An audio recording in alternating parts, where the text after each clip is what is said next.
என்னுடைய சகோதர சகோதரிகளுக்கு என்னுடைய பணிவான அன்பான வணக்கங்கள். பயணம் கிருஷ்ணகுமார் சேனலோட ஆன்மலயம்ன்ற இந்த நிகழ்ச்சிக்கு உங்களை வரவேற்கிறேன். நாம் எந்த ஒரு காரியத்தை தொடங்குறதா இருந்தாலும் கணநாதரை வழிபட்டு தான் தொடங்குவோம். அதாவது கணபதி விநாயகர் இவரது வழிபட்டு தான் தொடங்குவோம். அதே மாதிரி ஒரு தொழிலை தொடங்குறதா இருந்தாலும் சரி, புதுசாக ஒருத்தன் மாணவன் பரீட்சை எழுதுறதா இருந்தாலும் சரி, எதுக்காக இருந்தாலும் ஒரு பூஜை பண்ணுறதா இருந்தாலும் சரி, ஒரு மந்திரம் சொல்கிறதா இருந்தாலும் சரி, கணநாதரை வழிபட்டுட்டு தான் சொல்லுவோம். ஸோ அந்த அளவுக்கு கணநாதர்ன்றவர் நம்ம வாழ்க்கையில் இருக்கிற தடைகளை நீக்கிறவர், எல்லா தடைகளையும் நீக்கக்கூடியவர். அதனால தான் அவர் பலமான யானை முகத்தோடு இருக்கிற மாதிரி நமக்கு சித்தரிக்கப்பட்டிருக்காரு. இப்போது வியாசர் மகாபாரதத்தை எழுதும்போது கூட அதை எழுதுறதுக்கு பிள்ளையாருக்கு அந்த இது இல்லாதனால எழுத்தாணி இல்லாதனால தன்னுடைய தும்பிக்கையை உடைச்சி கடகடன்னு எழுதுவாராம். அவரோட வேகத்துக்கு எழுத வைப்பாராம், சொல்ல வைப்பாராம் வியாசரை. ஸோ அந்த அளவுக்கு கணநாதர் நம்ம வாழ்க்கையில் முதல் நாயகன் அவர் தான். அதனால் அவரை வழிபட்டு தான் நம்ம பண்ண போகிறோம். அவரை வழிபட்டு இந்த வீடியோவை நான் ஆரம்பிக்கிறேன். புதுசாக பார்க்குறவங்க இந்த சேனலை சப்ஸ்கிரைப் பண்ணிக்கங்க, லைக் பண்ண மறந்துடாதீங்க. விநாயக பெருமான், விக்னேஸ்வரன், கணபதி, ஆனைமுகன்னு பல பெயர்களால் அழைக்கப்படுபவர் நம்மளுடைய விநாயகர். இந்து சமய வழிபாட்டில் பிரதம தெய்வம்னு அவர் போற்றப்படுறவராக இருக்கார். எந்த ஒரு சுபகாரியத்தையும் தொடங்குறதுக்கு முன்னால் அவரை வணங்குறது காலங்காலமாக கடைபிடிக்கிற மரபாக இருக்குது. விநாயகரோட பெருமை, அருள், அப்புறம் வழிபாட்டோட பயன்களை பற்றி நம்ம விரிவாக பார்க்கலாம். விநாயகர் ஓம்ன்ற பிரணவ மந்திரத்தோட வடிவமாக விளங்குறாரு. தத்துவ ரீதியாக அவரோட உடலமைப்பு ஒவ்வொரு அர்த்தத்தையும் உணர்த்துது. பெரிய தலை ஞானம், அப்புறம் புத்திசாலித்தனத்தோட அடையாளமாக இருக்குது. பெரிய காதுகள் பக்தர்களோட குறைய அதிகமாக கேட்டு நன்மைகளை செய்கிற குணமாக இருக்குது. துதிக்கை காரிய சித்தி, அதாவது வெற்றி, அப்புறம் வினை தீர்க்கும் வல்லமை கொண்டதா இருக்கு.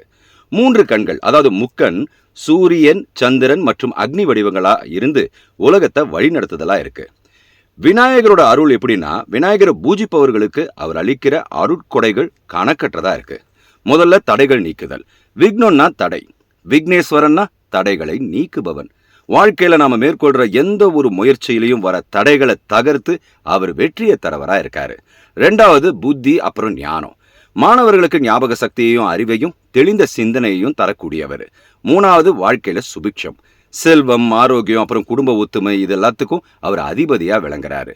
4வது வினைகளை அழித்தல். பக்தர்களோட கர்ம வினைகளை தன் துதிக்கையால் நீக்கி அவங்களுக்கு முக்தி அடைய வழிவகையை செய்கிறாரு. விநாயகரோட மந்திரங்களை உச்சரிக்கிறது மனசை ஒருநிலைப்படுத்தி நேர்மறை ஆற்றலை பெருக்கும். மந்திரத்தோட பயனை பற்றி பார்க்கலாம். ஓம் கணபதையே நமஹா. அன்றாட காரியங்கள் தடையில்லாமல் நடக்கிறதுக்கு இது உதவி செய்யும். ஓம் விக்னராஜாய நமஹா. நீண்ட நாட்களா நீடிக்கிற சிக்கல்கள் அப்புறம் தடைகள் விலகும். ஓம் ஏகதந்தாய வித்மகேன்ற காயத்ரி மந்திரம் புத்தி தெளிவு பெறவும் கல்வி அப்புறம் ஞானத்தை பெருக்கவும் உதவி செய்யும். ஓம் கம் கணபதையே நமக. இது ஒரு சக்தி வாய்ந்த பீஜ மந்திரம். இது மன அமைதிக்கும் சகல சௌபாக்கியங்களுக்கும் சிறந்ததா இருக்கு. மன உறுதி விநாயகர் வழிபாட்டின் மூலமா நமக்கு அதிகரிக்கும். மன தைரியத்தை அதிகரிக்கும். எதையும் எதிர்கொள்ற திறமை நமக்கு கிடைக்கும். நேர்மறை அதிர்வுகள் மந்திரங்களை சொல்றதன் மூலமா நேர்மறை அதிர்வுகள் நமக்கு பெருகி எதிர்மறை ஆற்றல் விலகி நம்ம வாழ்க்கையில சந்தோஷம் நிறைய கிடைக்கும். இதுபோல தோஷங்கள் போன்றவற்றை நீக்க விநாயகருடைய வழிபாடு சிறந்த பரிகாரமா இருக்கு. எதுல? நம்மளுடைய ஜாதகத்துல. இப்போ இந்த வழிபாட்டு முறையை பத்தி பார்க்கலாம். விநாயகருக்கு அருகும்புல் சாத்தி வழிபடுறது ரொம்பவே விசேஷம்.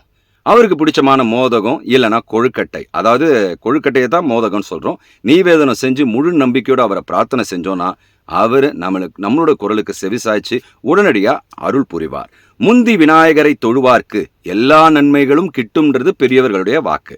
உங்களுடைய இல்லத்திலையும் நம்முடைய உள்ளத்திலையும் விநாயகர் எப்பவும் குடிகொண்டு நன்மைகளை பெருக செய்வார்னு நான் அவரை வேண்டி பிரார்த்திக்கிறேன். அது மட்டும் இல்லாமல் விநாயகர், இப்போ இந்த விநாயகர்ன்ற சொல்லுக்கு வினைகள் தீர்ப்பவன் அர்த்தம். அதனால இந்த வினைகள் தீர்க்கும் விநாயகரை நாம் ஒவ்வொருத்தரும் வழிபட்டு நம்ம வாழ்க்கையில் இருக்கிற எல்லா தடைகள், பணத்தடைகளாக இருக்கட்டும், நிம்மதியற்ற தன்மையாக இருக்கட்டும், சந்தோஷம் வர்றதுக்கு உண்டான ஏற்றங்கள் கிடைக்கட்டும், வாழ்க்கையில் எல்லாமே கிடைக்கணும்னா இதெல்லாம் நமக்கு கிடைக்காம தடைகளாக ஒரு தடைக்கற்களாக நிறைய விஷயங்கள் இருக்குது பார்த்தீங்களா, அதெல்லாம் உடைக்கிறதுக்கு கணபதி தான் சிறந்த வழி. அதனால் அவர் பாதம் பற்றி நம்ம வாழ்க்கையில் மேன்மை பெறுவோம். நன்றி, வணக்கம், ஜெய் ஹிந்த்.